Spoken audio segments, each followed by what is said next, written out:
Ah, ganda. Look at that. Beautiful.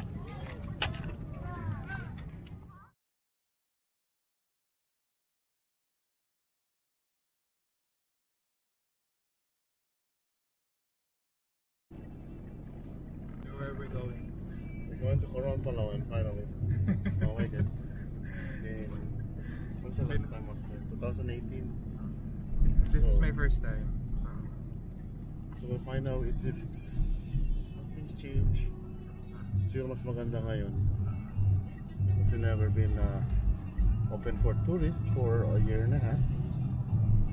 So we'll be the first for this month to go there visit. See you later.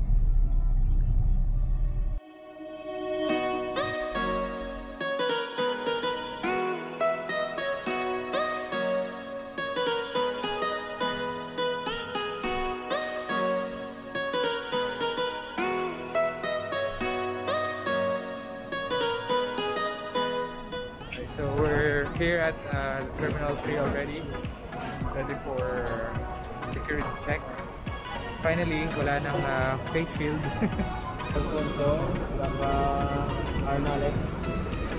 Thank you, sir.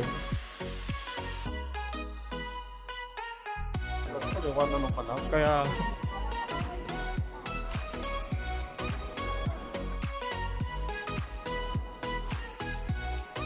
so another security check by us.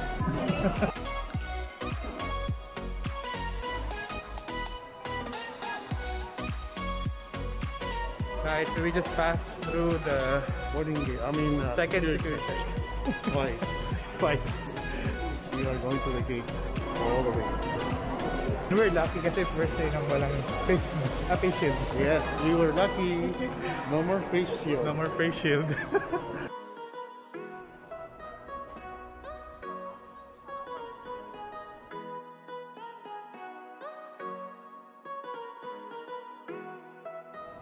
We're here at boarding gate now.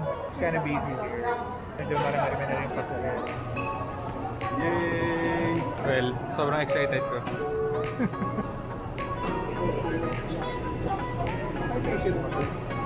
Ay! So yun nga. So kailangan kong ipa-verify lahat ng travel documents like S-Pass and IDs, vaccination card. So be ready with that. Hindi kami nakapag-verify, so we have to go back. Pabalik na ulit kami sa gate.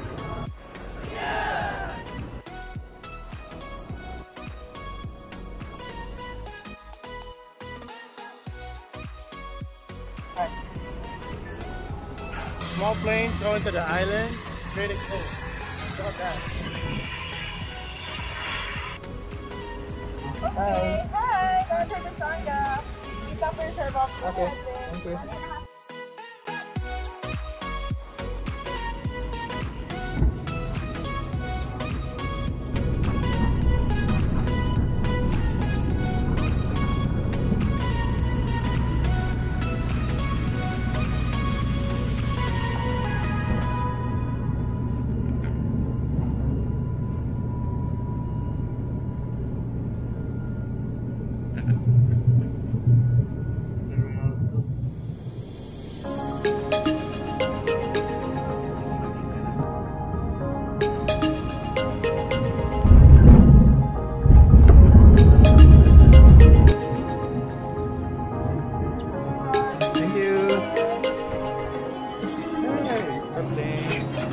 Francisco B. Reyes Airport, Sangha.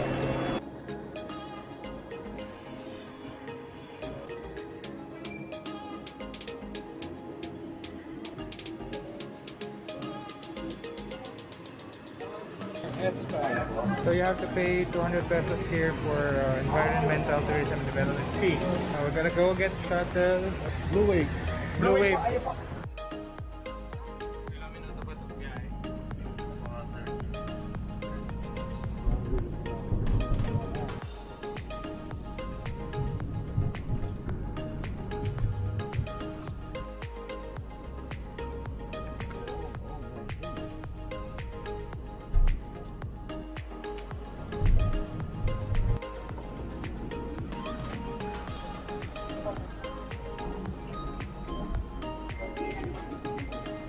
Hello. ID. So we have just arrived here at Blue Wave Hotel. It's only 4 in the afternoon, so Alex and I are planning to go to the peak to see the beachside sunset. So you can see here it's pretty empty. No one's here today. I guess it's just 2 of us, or just a few guests who are here. Appreciate you, thank you. Okay, so this is our room. Finally, this is the only room available when I was trying to make a reservation. We have an extra bed, so it's not too bad. Let's open the windows. So the only view we have is the swimming pool. All the beach view is been taken when I was supposed to make a reservation. So we have the mountain view, not too bad. There you go. And then let's check the penthouse so we can see the view. Oh wow! That's a pier right there. Tapos dito yung mga daunan ng mga tour boat dito sa banda. Mount Tapias. There you go. Mount Tapias. Okay. Hello! Ganda. Look at the rocks, no? Kakaiba. Okay. Can't wait to see the waters. Ano? Takot tayo? Five. Makdo.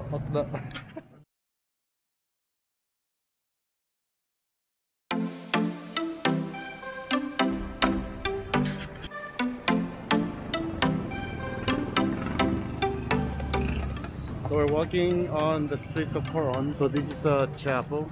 Guys, it feels like I just came back yesterday. The last time I was here is 2018, and it's a lot of tourists that time.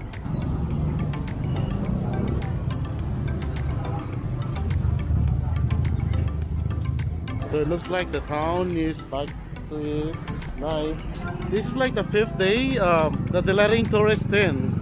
Look at this, it's pretty busy now. People knows that, you know, there's tourists around. Oh, look at that. It's 4:30 in the afternoon.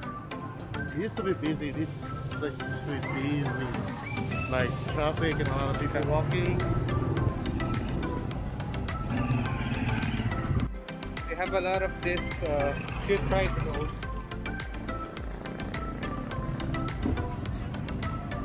Guys, look. Coron is different now. It's no tourists. We're the only tourists walking around. It used to be busy. This place used to be busy. That used to be my hotel when the last time I came here. This is closed. Look at this. A lot of stores closed. Not a lot of people. It's crazy. We're gonna walk forward to the side and let's see what's up there.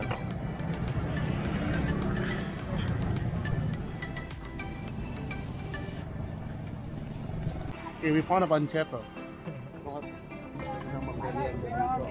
The Walhati Park has a huge sign of I am Coron. So this is a public park. Linis na siya. Dati kami mga bangka dito. Look at that. The water is so clear, it's clean. And there's only a few boats. Which shows here. I ordered some miso. Chicken gizzard. Or intestine. And pork skin, pork meat, and then the pork intestine. Those are good. It looks kind of weird, but they are good. You're gonna eat it while watching the sunset. This is lemonade, and this is buko juice. It's delicious. This is pretty cool, guys. Very small park. The locals, you know, they have this little park right here with all this food. There's no tourists yet. We're the only tourists here right now. It feels kind of weird, like you're the only outsider. walking in town. But it's kind of cool at the same time, you know? Because last time I was here is so touristy. It's a lot of foreigners, a lot of tourists. This place was packed with boats, tour guides, and vans. But now it's just like the local people. Alright guys, we'll eat our food now. I think it's like ready. Try the food. It's delicious. Soft. Cost 100 peso for the whole thing. It's $2. $2 pretty much. And this is 15 peso, which is approximately what, 30 cents? 30 cents. 20 cents. Yeah, it's cheap for a little snack. Not for dinner. We are going to do our tour tomorrow over there. Sunset.